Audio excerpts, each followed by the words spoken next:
Hello dear students, आप लोग Newton Cotes quadrature formula तथा कॉट्स नंबर पढ़ रहे थे। आज इसी को आगे बढ़ाते हुए हम न्यूटन कॉट्स क्वाड्रेचर फॉर्मूले से कुछ इम्पोर्टेंट फॉर्मूले डिडक्ट करेंगे। वो कौन कौन से फॉर्मूले हैं? ट्रिपेजोइडल रूल, सिम्पसन 1/3 रूल और सिम्पसन्स 3/8 रूल। तो डियर स्टूडेंट्स, यह है इस चैप्टर का न्यूमेरिकल इंटीग्रेशन का लास्ट टॉपिक है और हमारे इस सेमेस्टर का अर्थात थर्ड सेमेस्टर का थर्ड पेपर न्यूमेरिकल एनालिसिस का संपूर्ण सिलेबस हो चुका है। आप लोग इसको रिवाइज करें क्योंकि हमारी सभी यूनिट्स कंप्लीट हो चुकी हैं। तो आज ये लास्ट टॉपिक है और डियर स्टूडेंट्स, आप हमारे जो है सभी वीडियो अपलोड कर रखे हैं, उन वीडियो को देख करके आप सभी यूनिट्स कंप्लीट कर सकते हैं और इनको लाइक करें, सब्सक्राइब करें और शेयर करें, जिससे अधिक से अधिक स्टूडेंट्स को फायदा हो सके। तो ठीक है, हम आज का अपना टॉपिक स्टार्ट कर रहे हैं। Deduction from Newton Cotes quadrature formula. तो डियर स्टूडेंट्स, अपन न्यूटन कॉट्स क्वाड्रेचर फॉर्मूला कर चुके हैं। तो वो फॉर्मूला क्या है? I equals to integration limits a to b y dx equals to, हमने इस लिमिट को n+1 समदूरस्थ मानों में विभक्त किया था। a जो है हमारा x0 की इक्वल है और b जो है x0 plus nh। y dx equals to किसके इक्वल आया था ये हम पढ़ चुके हैं पूर्व में, n into h। h interval है, n हमने n इक्वल पार्ट्स में इसको डिवाइड किया है। Summation k equals to 0 to n y के और c n k, ये हमारा कोर्स नंबर कहलाता है। ठीक है डियर स्टूडेंट, और जहां c n k equals to क्या होता है? 1/n integral limits 0 to n l के du। और डियर स्टूडेंट, ये l के हमारा लैग्रांज गुणांक कहलाता है, लैग्रांजेस कोफिशिएंट कहलाता है। इसकी वैल्यू भी आप पढ़ चुके हैं, l के का मान किसके बराबर था। तो ये फॉर्मूला हमारा न्यूटन कॉट्स क्वाड्रेचर फॉर्मूला कहलाता है। इसी फॉर्मूले से हम कुछ और फॉर्मूले डिडक्ट करेंगे। तो फर्स्ट फॉर्मूला है ट्रिपेजोइडल रूल। तो ट्रिपेजोइडल रूल कैसे आता है? इस फॉर्मूले में n इक्वल्स टू 1 रख करके प्राप्त होगा, n इक्वल्स टू 2 रख करके सिम्पसन्स 1/3 रूल प्राप्त होगा और n इक्वल्स टू 2 रख करके सिम्पसन 1/3 रूल और n इक्वल्स टू 3 लेकर के सिम्पसन 3/8 रूल निकालेंगे। तो देखते हैं, n इक्वल्स टू 1 रख दें इस इक्वेशन में। तो integral x0 to x0 plus h, n का मान 1 लिया गया है, y dx equals to n के स्थान पर 1 ले लें, h summation k equals to 0 to n y के और c n का मान 1 रख दिया k। ठीक है डियर स्टूडेंट्स, और इस समेशन को खोलेंगे, k का मान 0 रखेंगे तो हमारा y0 c10 प्राप्त होगा, फिर प्लस k इक्वल्स टू 0 के बाद k इक्वल्स टू 1 रखेंगे तो y1 c11 प्राप्त हो जाएगा। और डियर स्टूडेंट, अब हम यहां पर इनकी वैल्यू, इस कॉट्स नंबर की और इस कॉट नंबर की वैल्यू निकाल करके इसमें पुट कर देंगे। तो इसकी वैल्यू कहां से निकालेंगे? समीकरण 2 से प्राप्त होगी। ठीक है डियर स्टूडेंट्स, तो समीकरण 2 का यूज करेंगे। फ्रॉम इक्वेशन 2 अपन निकाल रहे हैं C10 का मान, n का मान 1 रख रहे हैं और k का मान 0 रख रहे हैं। तो इसमें रखिए सी, के का मान 0, एन का मान 1 equals to 1/1 integral 0 to n है, एन का मान 1 एल के की वैल्यू अपन क्या रख रहे हैं 0 du। ठीक है डियर स्टूडेंट। अब इसमें L0 का मान आपको पता होना चाहिए क्या होगा L0, इस लैग्रांज गुणांक का मान क्या होगा। ये डियर स्टूडेंट मैं आपको कल के लेक्चर में ही बता चुका हूं और आज फिर मैं बता रहा हूं। तो जैसा ही स्टूडेंट्स आपको पता है U के मान अपन लेते हैं 0, 1, 2, 3 एंड सो ऑन। ठीक है डियर स्टूडेंट। इससे अपन लैग्रांज गुणांक निकाल सकते हैं। यहां n का मान 1 है, n का मान क्या है 1, तो a गुणनखंड आएगा। n का मान 2 है तो 2 फैक्टर काम आएंगे, n बराबर 3 है तो 3 फैक्टर आएंगे। और इसमें क्या होगा L0, तो इस 0 को छोड़ना है। L1 है तो 1 को छोड़ना है, L2 है तो 2 को छोड़ना है, और LK हो तो K को छोड़ना है। समझ गए होंगे आप। तो L0 इक्वस टू क्या होता है डियर स्टूडेंट, इस 0 को छोड़ेंगे तो U-1, जितने भी फैक्टर अब आपको लेने हैं उतने ले सकते हो, U-1, U-2, U-3 up to U-n। तो यहां पर n का मान 1 है तो एक फैक्टर लेना है, 2 फैक्टर लेने हैं तो U-2 तक आएगा, 3 फैक्टर लेना है तो U-3 तक।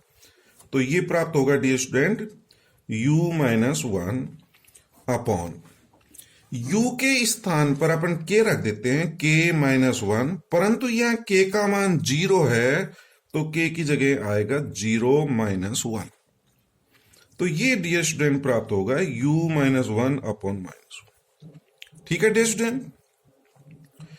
जैसे मान लीजिए आपको L1 का मान निकालना है और n का मान 1 है, तो इस 1 को छोड़ देंगे U-0, एक फैक्टर।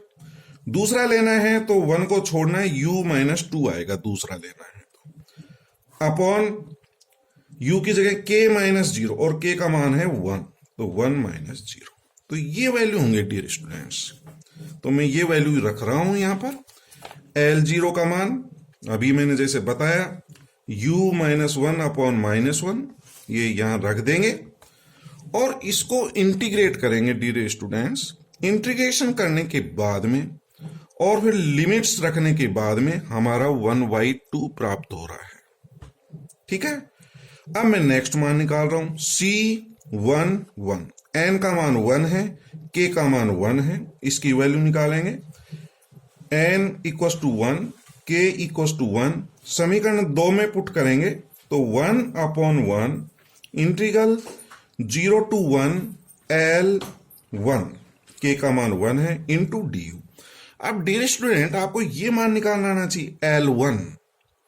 तो L1 मैंने अभी बताया था आपको, L1 तो 1 को छोड़ देंगे तो U-0, एक फैक्टर लेना है क्योंकि n का मान 1 है, n equals to 1 upon K-0 और K की वैल्यू है 1-0। तो ये L1 का मान प्राप्त होगा U-0 upon 1-0, that is U।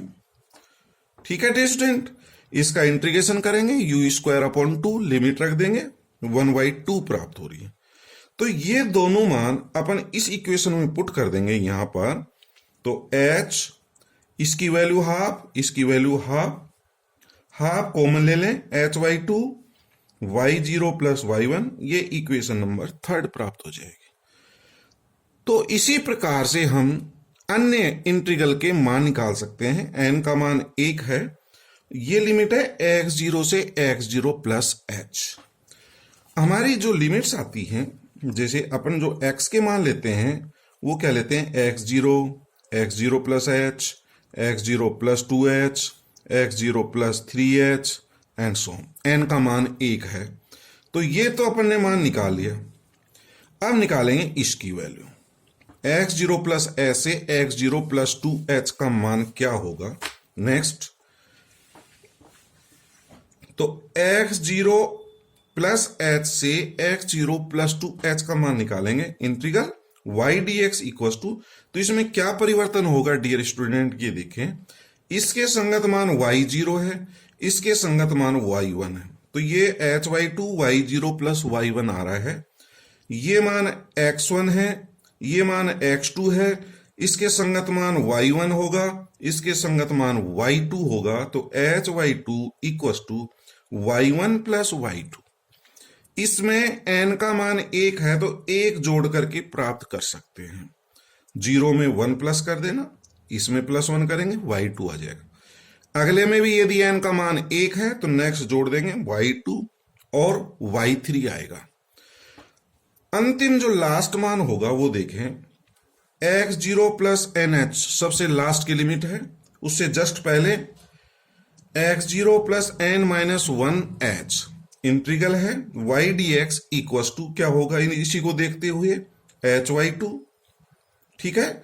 इसके संगत y का मान yn माइनस 1 है और इसके संगत y का मान yn है, तो ये हमारे वैल्यूज आ गई इन इंटीग्रल्स की। अब अपन क्या करेंगे, समीकरण 3, समीकरण 4, समीकरण 5 को जोड़ेंगे और जोड़ करके जो भी फॉर्मूला बनेगा दैट इज ट्रिपेजिडल रूल होगा।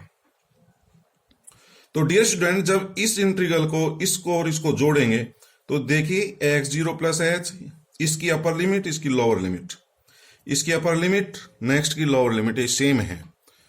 तो आप जानते हैं डेफिनेट इंटीग्रल से कि a टू b इंटीग्रल है कोई, फिर b टू c इंटीग्रल है, तो इस इंटीग्रल का मान आप जानते हैं, b को अपन छोड़ देते हैं, integral a to c fx dx आ जाता है। तो डियर स्टूडेंट, डेफिनेट इंटीग्रल की प्रॉपर्टी से लेफ्ट हैंड साइड होगी इंटीग्रल फ्रॉम, लिमिट आएगी x0 से, लास्ट होगी x0 प्लस nh। तो यहां देख लेते हैं, adding these equations, integral limits x0 से x0 plus nh y dx, और इनको जब अपन प्लस करेंगे hy2 कॉमन आ जाएगा और y0 प्लस yn, ये एक टर्म है y0 और yn, देखिए y जब इनको प्लस करेंगे तो क्रॉस देखिए y1, ये y1, 2y1 हो जाएगा, नेक्स्ट ये y2 और y2, 2y2 हो जाएगा, ये 2yn माइनस 1। तो फर्स्ट और लास्ट टर्म एक बार आई है, बाकी की सब टर्म रिपीट कर रही हैं, तो इनका योग ये प्राप्त होगा hy2 y0 plus yn plus twice, बाकी के ऑर्डिनेट्स लिख देंगे y1 plus y2 plus and so on, last yn minus 1 होगा। तो यही फॉर्मूला हमारा ट्रिपेजिडल रूल कहलाता है, जो कि आप पूर्व में पढ़ चुके हैं। इस पर बेस्ड प्रॉब्लम परीक्षाओं में पूछी जाती है, फॉर्मूले आपको याद करने पड़ेंगे। तो ये प्रूव भी हो गया, न्यूटन कॉट्स क्वाड्रेचर फॉर्मूले से आप ट्रिपेजिडल रूल किस प्रकार से प्राप्त करेंगे, n बराबर 1 रख करके। न्यूटन कॉट्स क्वाड्रेचर फॉर्मूले से सिम्पसन 1/3 रूल कैसे प्राप्त करेंगे, n इक्वल टू 2 रख करके प्राप्त होंगे। सेम मेथड होगा, यदि आप पहला वाला केस समझ गए तो दूसरा एज इट इज है ये, तो उसी प्रकार से इसको हल करेंगे। तो इंटीग्रल लिमिट x0 से x0 प्लस 2h, nh होता है, n का मान 2 रख दिया, equal to n into h होता है, जैसा फॉर्मूला आपने पढ़ा था, इसमें n का मान 2 रख देना समीकरण 1 में, तो n का मान 2, ये भी 2 हो जाएगा और ये भी 2 हो जाएगा। तो हमारा ये प्राप्त हो जाएगा dear student, n equal to 2 रखने से ये रिजल्ट प्राप्त हो जाएगा। समेशन को खोलेंगे, k बराबर 0 रखिए, फिर प्लस k इक्वल टू 1 रखिए, प्लस k इक्वल टू 2 रखिए, तो हमारा ये प्राप्त हो जाएगा y0, c n का मान 2 है, k का मान 0 है, इस तरह से ये खोल लें। तो डियर स्टूडेंट्स, अपन ने कल एक कोर्स नंबर की प्रॉपर्टी करी थी कि c n k का मान किसके बराबर होता है, c n n minus k, इसमें से इसको घटा देते हैं तो ये n माइनस k आ जाता है। तो डियर स्टूडेंट, इसका मान अपन निकाल सकते हैं इस प्रॉपर्टी का यूज करके, c2, n का मान 2, n माइनस k, 2 माइनस 2 0 हो जाएगा, नहीं तो अदरवाइज आपको 3 मान ज्ञात करने पड़ेंगे, इसका मान ज्ञात करो, इसका करो और इसका करो। तो यहां हमने प्रॉपर्टी का यूज कर लिया इसके लिए, तो ये हमारा प्राप्त हो गया। ठीक है, तो अब आपको 2 ही मान निकालने पड़ेंगे, C20 का मान और C20 सेम है, एक तो ये मान निकालना पड़ेगा, एक C21 का मान निकालना पड़ेगा। तो मैं इनके मान निकालना बता रहा हूं, इनके मान निकाल करके यहां पुट कर देंगे। तो सबसे पहले मैं ये मान निकाल रहा हूं, C20, CN होता है 20 का मान। समीकरण नंबर 2 में अपन यहां पर मान रखेंगे, n का मान 2 तो 1/2, 0 से 2 L के du। समीकरण 2 से ही मैंने लिख दिया, नाउ फ्रॉम इक्वेशन 2 n का मान 2 रखिए, k का मान 0 रखेंगे, ये प्राप्त आ जाएगा। अब डियर स्टूडेंट फिर L0 का मान आ गया, तो अब यहां L0 का मान वो फर्स्ट वाले केस का मत ले लेना, क्योंकि यहां पर n का मान 2 है, तो आपको 2 फैक्टर लेना है और 0 को छोड़ना है। कौन सा छोड़ना है? 0 को छोड़ना है। इस 0 को छोड़ना है, 2 फैक्टर u-1 u-2, तो देख लीजिए u-1 u-2 अपॉन k-1 होता है और k का मान 0, तो 0-1 0-2, k-2 होता है, 0 मान रख दिया।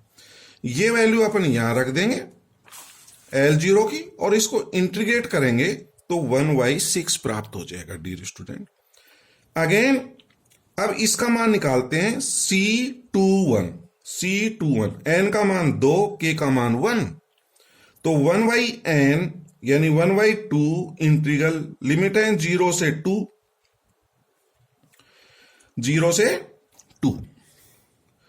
L1, क्योंकि k का मान यदि अपन यहां रख दें, k का मान 1 है, तो k का मान 1 रख दिया, L1 du।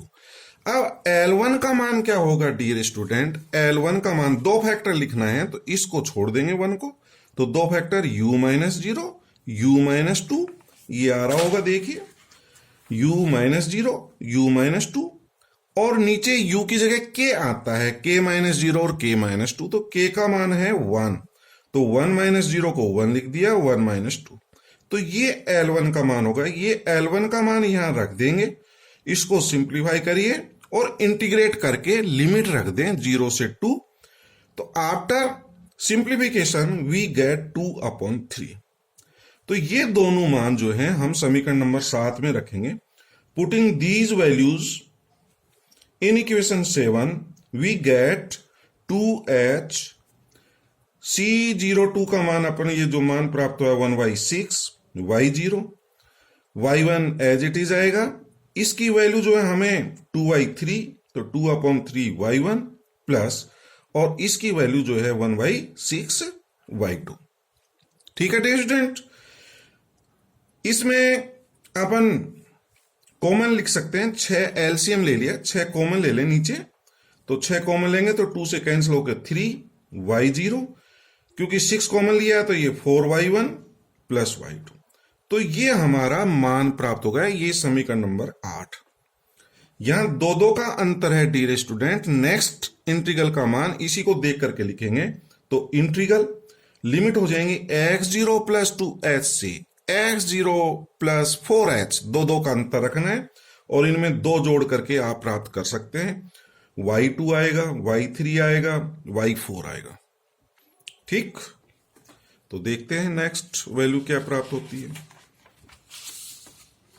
तो ये हमने निकाल लिया hy3, तो hy3, और इसमें 2 का अंतर है, तो ये 2 जोड़ देना, y2 प्लस 4, इसमें 2 जोड़ेंगे y3 प्लस y4, ये प्राप्त हो जाएगा। तो y2 y3 y4 कंटिन्यू लिख दें, शुरू के टर्म देखिए फिर कंटिन्यू लिख सकते हो आप।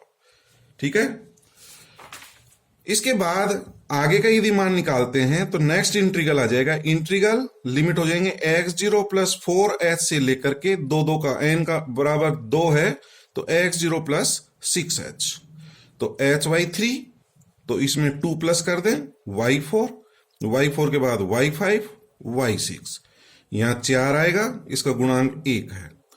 लास्ट इंटीग्रल जो होगा इसी तरह से यदि हम चलते जाएं तो integral x0 plus n minus 2h और x0 प्लस nh, ये लास्ट है, इसमें से 2 कम करके लिख देंगे तो ये प्राप्त हो जाएगा डियर स्टूडेंट्स। तो hy3 आएगा, इसमें देखिए y4 आ रहा है, स्टार्टिंग में क्या आ रहा है y4, तो यहां आएगा yn माइनस 2 प्लस 4, इनमें सभी में एक एक जोड़ दो, n माइनस 1 आएगा, फिर इसमें एक जोड़ेंगे yn। तो डियर स्टूडेंट्स समीकरण 8, 9, 10 और 11 इन सभी को जोड़ देंगे, जोड़ने पर ये 12 नंबर आ जाएगा। तो hy3 सभी में से कॉमन ले लेना, और ये y0 एक बार आए, y0 फर्स्ट टर्म और लास्ट टर्म, तो ये y0 प्लस yn, और ये जो 4 टाइम्स वाली एक ब्रैकेट बना लो, 4 y1, ये 4 कॉमन ले लेंगे, y1 plus y3 plus y5 plus and so on, और लास्ट yn माइनस 1 आ जाएगा। और डियर स्टूडेंट यहां देखेंगे क्रॉस, y4 डबल आएगा, y6 डबल आएगा, और ये y2 यदि यहां से देखें तो ये y2 8 नंबर में, ये y2 और समीकरण नंबर में ये y2, तो y2 ये क्रॉस डबल आएंगे, y2 double, y4 double, yn minus 2 double, तो ये डबल लिख दिया।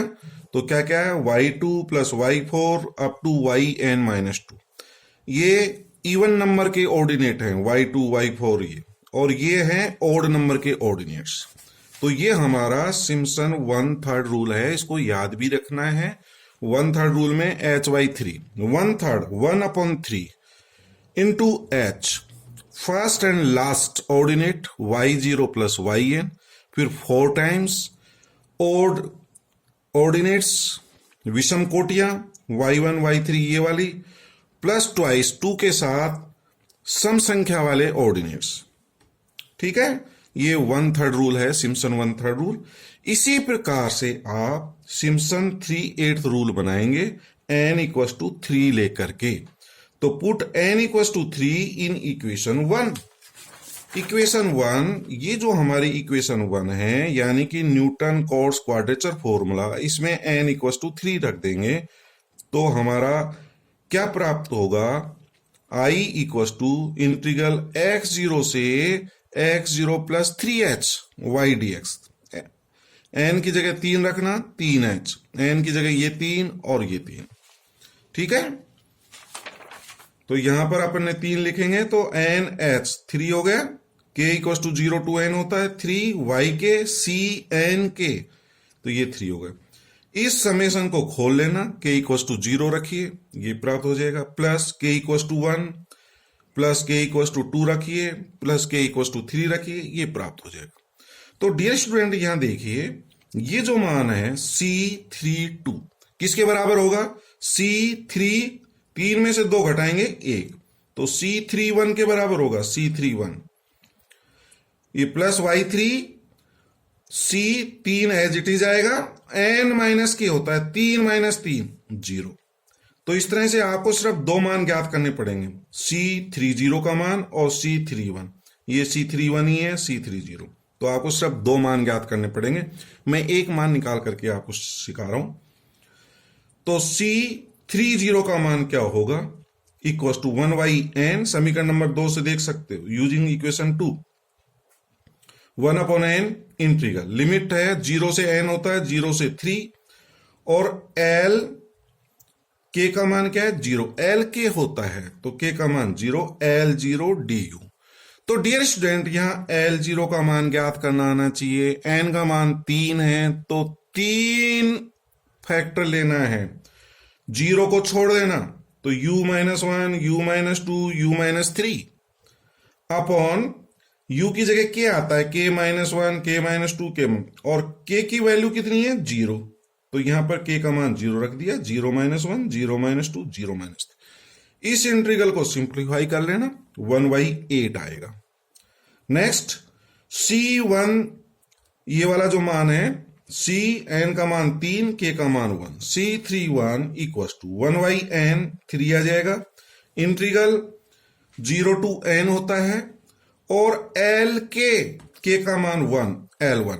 अब मेरे को ये बताइए डियर स्टूडेंट, L1 का मान क्या है, n का मान है 3, तो 3 फैक्टर लेना है और 1 को छोड़ना है, ये ध्यान रखिए 1, तो u माइनस 0, u माइनस 1 को छोड़ देंगे, ये वाली टर्म छूटेगी u माइनस 1, इसमें हमारा u माइनस 0 छूटेगा, तो u माइनस 1 को छोड़ देना, u माइनस 2, u माइनस 3, हो गए 3 फैक्टर, 1 2 3 अपॉन k का मान कितना है 1, तो 1 माइनस 0, 1 माइनस 2, 1 माइनस 3, इसको सोल्व कर लेना 3 अपॉन 8। ये वैल्यू अपन समीकरण नंबर 12 में रख देंगे, 12 में, तो 12 में यदि अपन 13 में रख देंगे तो हमें ये प्राप्त हो जाएगा डियर स्टूडेंट्स, ये समीकरण नंबर 14 आ जाएगी। ये मान रख देना, c जो है 30 का मान, C31 का मान, इस तरह से ये मान रखेंगे। 8 एलसीएम ले लेना, 3h अपॉन 8 y0, 3 कॉमन आ जाएगा, 3y1 plus y2 plus y3, तो ये इक्वेशन नंबर 14 हो गई। इसी तरह से आप और इंटीग्रल के मान निकाल लेंगे। 3 का अंतर है तो x0 प्लस 3h से x0 प्लस 6h, n का मान 3 है, 3 का डिफरेंस, तो 3h अपॉन 8, 3 का डिफरेंस है तो ये y3 आएगा, ये हमारा 3 जोड़ देंगे y4, कंटिन्यू चल रहा, y3 y4 y5 y6, इनमें से 3 जोड़ के लिख दो या एक टर्म लिख लो, फिर एक एक जोड़ के लिख लेना। इसी तरह से नेक्स्ट, इसके नेक्स्ट निकालेंगे तो x0 प्लस 6h से x0 प्लस 9h, तो ये हो जाएगा 6 y6 y7 y8 y9, ये वाला जो है इसका गुणांक 3 लिखना है, और लास्ट x0 प्लस nh होगा, इसमें से 3 घटा करके x0 plus n minus 3 into h, तो 3h अपॉन 8 सभी में आ रहा है, yn माइनस 3 आएगा, yn माइनस 3, yn माइनस 2, एक जोड़ो, फिर इसमें एक जोड़ो, फिर इसमें एक जोड़ो, 3 सभी में से ही आ जाएगा। इन सब को इक्वेशन 14, इक्वेशन 15, 16, 17 को जोड़ दें तो जो हमारा फॉर्मूला बनेगा दैट इज सिम्पसन 3/8 रूल। तो डियर स्टूडेंट, ये तीनों रूल जो हैं आपके न्यूटन कॉट्स क्वाड्रेचर फॉर्मूले से डिडक्ट किए गए हैं। ये एक आपका जो है इन फॉर्मूले को सिद्ध करने का एक और तरीका हो गया। एक तरीका अपन ने पूर्व में पढ़ चुके हैं, एक तरीका ये है। तो डियर स्टूडेंट, अब आपका जो है सिलेबस कंप्लीट हो चुका है, सभी यूनिट करा दी गई हैं आपका इस सेमेस्टर की, और इसके बाद न्यूमेरिकल इंटीग्रेशन के बाद के जो चैप्टर हैं वो चैप्टर नेक्स्ट सेमेस्टर में हैं, तो उनको हम बाद में करेंगे। ठीक है, थैंक यू वेरी मच।